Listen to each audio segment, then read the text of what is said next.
I'm going to make this 3 of 3. As you can see, I'm wearing a winter jacket. It's absolutely so cold to me. I'm cold like to my soul. That's how cold it is. But it's raining and it's April and Easter has passed, and it is probably the 7th Easter that has gone uncelebrated.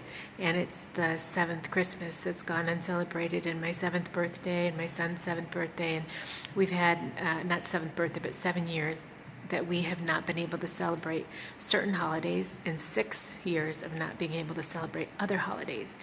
And so one of the reasons I share this with you is because in the case of state of Florida versus Elizabeth Nelson, it is so ironic to me that being a mom of a 5-year-old who has a appendix burst could be asking for help at All Children's Hospital, and then All Children's Hospital asked me, did I want to send somebody to my house, and me think nothing of it and say it's okay. So after my son was at the ER, before his appendix actually burst, we had a day in the middle, and the day in the middle was when the state sent somebody to our home with a police officer, started asking a bunch of questions. I showed him my son's artwork, and I said, my son never draws sad faces. Something is terribly wrong. And I don't know why he's drawing sad faces, and he doesn't want to go to his dad's house, and I don't know what's going on, and his dad wants more time, and I'm okay with that. My business is growing, and I had all these short messages for them, but the number one message was, my son is drawing a rainbow with 5 people in front of it, and there's 5 sad faces. And in addition to that, he's got some other art that he drew to indicate that he's having some pain. And he's such a great artist that any indication that there's pain in his life, of course, Mama wants to take care of right away. So All Children's Hospital is where we went, and then for the next 24 hours, I watched him really closely, contacted the hospital, contacted the primary care, was in constant contact with them, and then by Sunday, we returned back to the ER and discovered that he had the emergency room physician had to rule out a ruptured appendix. So I called his dad. His dad came to the hospital. When his dad got to the hospital, the 3 of us were there waiting for the results, and sure enough, we found out that his appendix had ruptured and that he had to stay in the hospital for 7 days. And so the events leading up to that were the police officer who came into our home was inappropriate. I mean, so inappropriate. He was questioning me, he was questioning my son, he separated the 2 of us, he questioned my son independent of me. And then my son started crying hysterically while he was in bed watching movies on my Mac. He was hysterically crying and said, "Mommy, you never came back for me."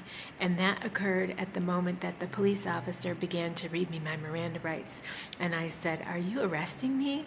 And I said, I called you for help through All Children's Hospital, or something to that effect. But my point is that that's when my son's appendix burst. And I have been hypnotized to not speak.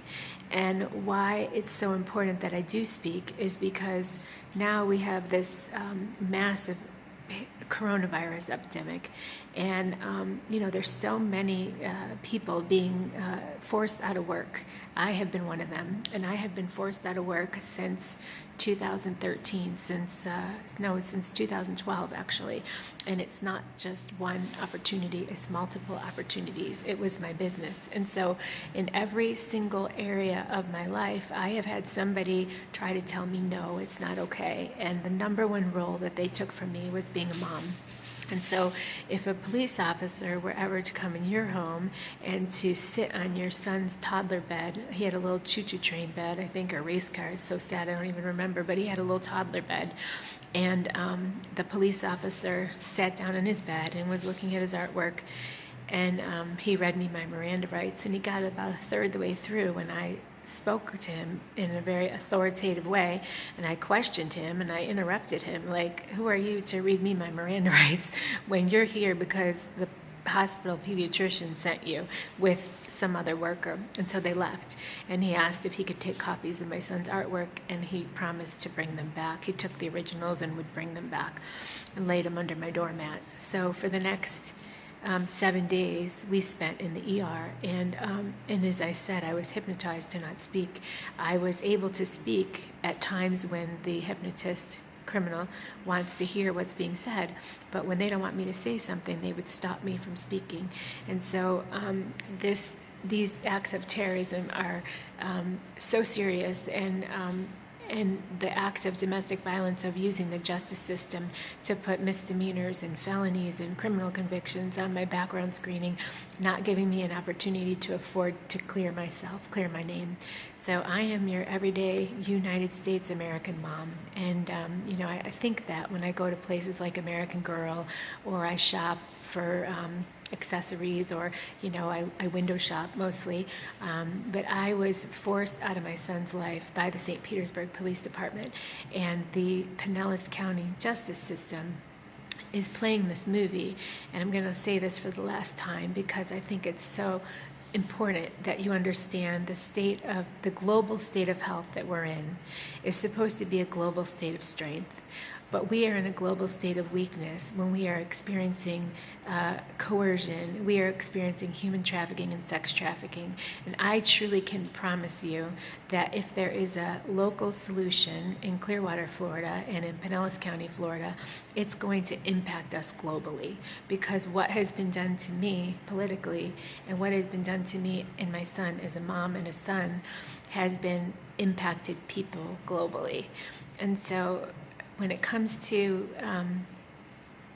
a video being played in the justice system of a war where a little boy is shot, and then the nun comes to see if he's okay, and then they shoot the nun.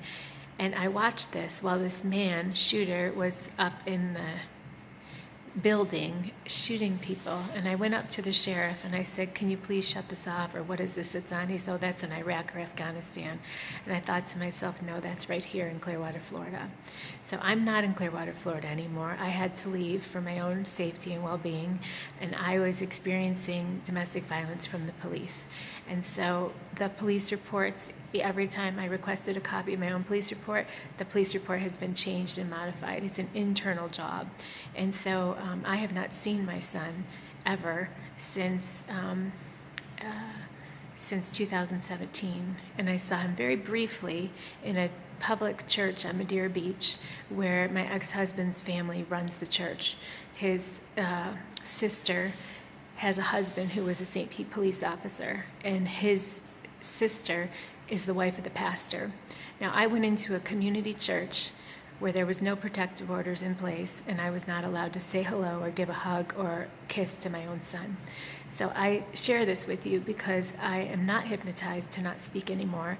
And I am a mother who was a business owner and shared a business called Robbie's PC Solutions, then started my own business after my divorce called Inspire Wellbeing.